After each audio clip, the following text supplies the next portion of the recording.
नमस्कार बच्चों, स्वागत है आपका अपने YouTube चैनल हरियाणा सेंट्रल पर। जैसा कि हमने कल डिस्कस किया था कि जो सरकार है वो कैसे हरियाणा के बच्चों को रोक रही है नौकरी से, उसके डिफरेंट पहलुओं को डिस्कस किया था। और एक पहलू और निकल के आया है यहाँ पर, और ये बड़ा गंभीर विषय है। दूसरे राज्यों से फार्मेसी करने वाले अभ्यर्थियों की तो 12वीं तो किसी का डिप्लोमा फर्जी मिला, यानी जो दूसरे राज्यों से सरकार ने परमिशन दे रखी है। ठीक है, ये मेरा मुद्दा एक ही चीज़ पे है। मेरा मुद्दा ये है कि हरियाणा का कोई भी पेपर होता है, ठीक है, कोई भी पेपर होता है तो आप उसमें 10वीं हरियाणा से कंपलसरी क्यों नहीं करते हो? किसने रोक रखा है? इसके पीछे क्या साजिश है? दूसरा मेरा सवाल है, आप डोमिसाइल हरियाणा कंपलसरी क्यों नहीं करते हो फॉर्म में? तीसरा है, आप हरियाणा का 100 नंबर का जीके का फुल फ्लैश पेपर क्यों नहीं लेते हो? उसके बेस पे ये आपकी बातें निकल के आ रही हैं। अब जो दूसरे राज्यों में फार्मेसी करने वाले अभ्यर्थी हैं, उनकी या तो 12वीं फर्जी मिली है या डिप्लोमा फर्जी मिला है। किस किस की तुम जांच करोगे? किस किस की तुम जांच करोगे? सरकार हो क्या गया है? सरकार चाहती क्या है? मैं समझ से बाहर है। गृह मंत्री, स्वास्थ्य मंत्री तो चल नहीं रही है। कमाल की बात होगी, बताओ ले। ये तीन कंडीशनें आप लगा दोगे तो ऑटोमेटिक सारा झमेला खत्म हो जाएगा, कुछ बचेगा ही नहीं। लेकिन नहीं, हम नहीं लगानी। फार्मेसिस्ट रजिस्ट्रेशन से पहले हो सकता है पीईटी। काउंसलिंग ने की सरकार से सिफारिश। मामला क्या है? मामला ये है कि जो हमारे फार्मेसी के विद्यार्थी हैं उनकी आंखें खुल चुकी हैं। जैसे ही उनकी आंखें खुली कि सरकार दूसरे बच्चों के जो डिप्लोमा धारक है, फर्जी डिप्लोमा धारक, वो आपके हरियाणा में नौकरी लग रहे हैं, ठीक है, उसके बाद तुरंत उन्होंने क्या कर दिया, आपका पंचकूला धरना प्रदर्शन स्टार्ट कर दिया, क्योंकि इनमें जमीर जिंदा है। हरियाणा में फार्मेसी डिप्लोमा की 10,000 से ज़्यादा सीटें, अनेक सीटें खाली रहती है। नंबर एक बात। दूसरे राज्यों से फीस भी कम है। नंबर दो बात, फिर भी युवा बाहर से फार्मेसी करके आ रहे हैं। इसका कारण पता है क्या है? फ़ोन किया और डिप्लोमा सीधा आ गया घर पे, 2 लाख में, 3 लाख में। सच्चाई है। 298 पंजाब से फार्मेसी करके आए जिनके 12वीं के दस्तावेज फर्जी हैं। 700 की अभी जांच बाकी है। इससे बड़े मनोहर लाल खट्टर साहब को क्या सबूत मिल सकते हैं? वो सबूत मांगते हैं ना, उनको है थोड़ी अंदर से चुल है कि सबूत दो, सबूत दो, सबूत दो। इससे ज़्यादा सबूत क्या मिल सकते हैं कि 298 पंजाब से जो करके आए उनकी 12वीं ही के दस्तावेज फर्जी मिले, यानी वो 12वीं पास ही नहीं है। और 700 के भी जांच बाकी। ये कौन बोल रहा है? मैं तो बोल नहीं रहा हूँ, ये अदनेश अदलखा, अध्यक्ष हरियाणा स्टेट फार्मेसी काउंसिल के बोल रहे हैं। ठीक है, शर्म की बात है सरकार के लिए, शर्म की बात है। एक भी बात नहीं मानती है, कमाल की बात है भाई। कोई एक आधी बात तो मानी जाए। इसको डिटेल में पढ़ते हैं, बड़ा गंभीर विषय है। हरियाणा में फार्मासिस्ट के रजिस्ट्रेशन कराने से पहले फार्मासिस्ट एलिजिबिलिटी टेस्ट पट लागू किया जा सकता है। कई अभ्यर्थी दूसरे प्रदेशों से फार्मेसी का डिप्लोमा का रजिस्ट्रेशन के लिए आवेदन करें, लेकिन जांच में फर्जी मिल गए हैं। हरियाणा स्टेट फार्मेसी काउंसिल अधिक रजिस्ट्रेशन कराने वाला सेकंड टेस्ट हो, इसे लेकर काउंसिलिंग अध्यक्ष दिनेश अदलखा ने स्वास्थ्य विभाग की एसीएस को पत्र लिखा है। कमाल की बात है। मैं इससे भी बड़ा समाधान बता रहा हूँ, वो सुन नहीं रहे हैं, बताओ ले। इससे बड़ा समाधान बता रहा हूँ कि हरियाणा फार्मासिस्ट काउंसिलिंग को पीईटी, ये तो एक बवाल है। पीईटी क्या कोई छोटी चीज़ है? इससे तो सरकार खर्चा बढ़ा रहे। उससे पहले तुम 10वीं नंबर एक बात, नंबर दो डोमिसाइल, ठीक है, आप नंबर 3 हरियाणा जी क्या 100 नंबर का पेपर, ये तुम तीन चीज़ों में से कोई एक चीज़ कर दो, सारा आधे से ज़्यादा 70% भ्रष्टाचार खत्म हो जाएगा। मानता हूँ 30% रहेगा, लेकिन 70% भ्रष्टाचार ऑन द स्पॉट खत्म हो जाएगा। बाहर के बच्चे सारे के सारे एलिमिनेट हो जाएंगे। पर तुम मानते थोड़ी हो किसी की, कितनी अच्छी सलाह दे लो तुमको। पंजाब से फार्मेसी करके आए 298 के 12वीं के कागज मिले फर्जी। हाल ही में Punjab state technical education board से फार्मेसी करके आए जिनका रजिस्ट्रेशन भी हो गया, लेकिन जांच के बाद रद्द कर दिया गया। इन अभ्यर्थियों ने 12वीं कक्षा टेक्निकल एजुकेशन बोर्ड छत्तीसगढ़ और मध्य प्रदेश के ग्वालियर से की थी। जांच में दस्तावेज फर्जी मिले हैं।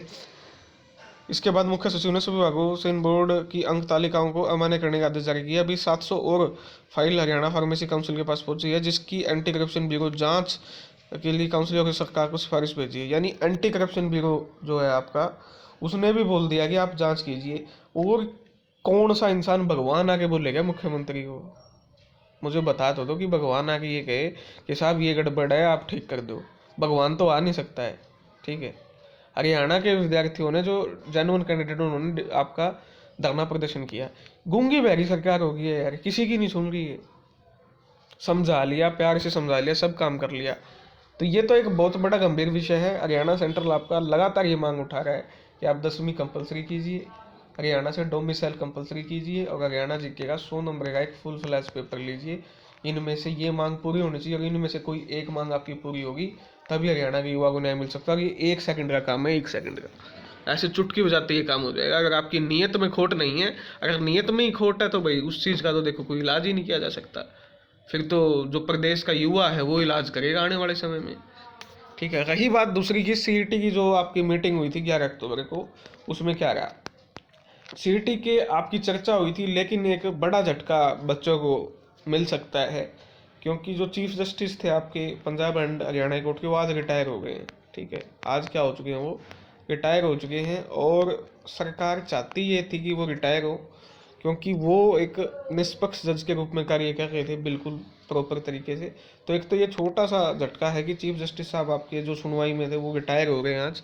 दूसरी जो चीज़ है, मांग हुई है, विधायकों को स्पेशल बोला गया था कि ये मामला उठाया जाए। कुछ विधायकों ने वो आवाज़ उठाई है, जाके वहाँ बोला है कि जी प्रदेश में आप सभी बच्चों का एग्ज़ाम लें। तो मुख्यमंत्री साहब ने वही है कि अपना खुद जवाब न देने के बजाय जो उनके जिसने पॉलिसी बनाई है, और उनको फिर से ये बोल दिया कि भाई इस मामले को देखो। ठीक है, कोर्ट जो कहेगा, कुल मिला के उन्होंने ये कहा कि हम कुछ नहीं करेंगे, अपने उससे एक भी गलती हम करेक्ट नहीं करेगा Haryana staff selection commission. Court या तो कहेगा कि सारी प्रोसेस चलो भाई, या कहेगा कि सारी प्रोसेस ठीक है, जैसे भी कहेगा। एग्जाम्पल के तौर पे बताया उन्होंने, एक दो विधायकों से सूत्रों ने जानने की कोशिश की, तो सूत्रों ने यही बताया कि जैसा कोर्ट कहेगा वैसा हम करेंगे। 31 अक्टूबर को कोर्ट ने कह दिया सभी का एग्जाम ले लो, हम ले लेंगे। एक एक गलतियां बताएगी, लेकिन वही बात है, कोई सुनने को तैयार नहीं था उन गलतियों को। हाँ, देखा है कि हाँ भाई अगले अगले में कर देंगे, अगले में कर देंगे, अगले में कर देंगे, ये कर देंगे, वो कर देंगे, अगले में कर देंगे। मतलब कुल मिला के बात यही है कि उनको एक शील्ड बनाई हुई है। शील्ड का मतलब क्या होता है पता है? कवरिंग। ठीक है, जैसे कवरिंग बनाते हैं ना, एक प्रोटेक्टिव कवरिंग, कि मुख्यमंत्री तक तो ये बात पहुंचने ही नहीं देनी है किसी भी हालात में। डिमांड की थी, डायरेक्ट मीटिंग की भी डिमांड की थी, वो हालांकि पूरी नहीं हो पाई। मुख्यमंत्री की 1-to-1 मीटिंग की मांग थी। 1-to-1 मतलब एक साइड मुख्यमंत्री, एक साइड जो आपकी सीईटी संघर्ष समिति है, उसकी मांग की थी कि साहब एक बार बात सुनिए, 1 घंटा आधा घंटा जितना भी आपके पास टाइम हो, उसके बाद जो डिसीजन हो आप लेना। एक बार बात ही नहीं सुन रहे हो आप, तो फिर वही बात है कि वो गृह मंत्री की बात नहीं सुन रहे भाई अपनी। तो क्योंकि उन्होंने एक अपने आसपास जो अफसर लगाए हुए हैं ना, वो शील्डेड किए हुए हैं, वो जाने ही नहीं देते कोई भी बात। तो एक ये वो रहा। लेकिन विषय इस पे बात हुई है, घबराने का कोई भी बात नहीं है, आपके हक में फैसला आएगा। आज भी कह रहा हूँ, सारे फैक्ट और सबूतों को देखते हुए सुप्रीम, फिर भी 1%, मैं 1% बोल रहा हूँ 99 में से 1% आपके हक में भी फैसला नहीं आता है, तो भी सुप्रीम कोर्ट आपका पूरा जो रोड मैप है वो तैयार है, आगे जाएगा। क्योंकि गड़बड़ से तो भर्ती नहीं होने देंगे। ये इतने इतने फर्जी बच्चे निकल गए हैं, ठीक है, तो गड़बड़ से तो भर्ती होने नहीं देंगे किसी भी हालात में। ये तो आप लगातार हम आवाज़ उठा ही रहे हैं, तो उस चीज़ से घबराइए मत किसी भी प्रकार। आपका समाधान होगा सीईटी पे। जैसे ही डी ग्रुप का एग्ज़ाम होगा उसके बाद सारे खाली हैं, आप भी खाली हो, हम तो अब भी खाली हैं, आगे भी खाली रहना है हमको। ठीक है, लेकिन आप फिर फ्री हो जाओगे, क्योंकि एक डी ग्रुप का ये सरकार का महत्वाकांक्षी प्रोजेक्ट है। क्योंकि चपड़ासी लगाने हैं, बड़े बड़े जो बाहर की दूसरी स्टेट के अफसर, उन्हें काशन मंजवाने हैं बच्चों से। तो एक बार वो काम हो जाए 21-22 को, उसके बाद काशन मंजवा लेंगे, सारा सिस्टम बिठवा लेंगे ना, उसके बाद बच्चे भी फ्री हैं। ठीक है, उसके बाद बच्चे ज़्यादा उससे आएंगे, एग्रेशन से आएंगे कि भर्ती पूरी करो। ठीक है, तो 21 अक्टूबर का वो है, इसलिए मैं बार बार ये आपको अपडेट नहीं दे रहा था, ताकि जो आपका फोकस है वो आपका डी ग्रुप एग्जाम पे रहे। हाँ भाई हो रहा है, एक बार उसमें आप अच्छा स्कोर करो, आपका कॉन्फिडेंस वापस आए। देखो होने तो है ही सीईटी मेंस के एग्ज़ाम सारे दोबारा। ठीक है, तो उसमें आपका पेपर थोड़ा लेवल का आएगा अब की बार। तो पहले ग्रुप डी पे आपका 7 दिन बच चुके हैं, 7 दिन ताबड़ जाबड़ जिसको तैयारी कहते हैं, वो 7 दिन आप तैयारी कीजिए। जो टॉपिक मेरे को मिलते हैं, मैं उनकी वीडियो बना देता हूँ। ठीक है, तो यही आपके लिए अपडेट थी। धन्यवाद। जय हरियाणा, जय भारत।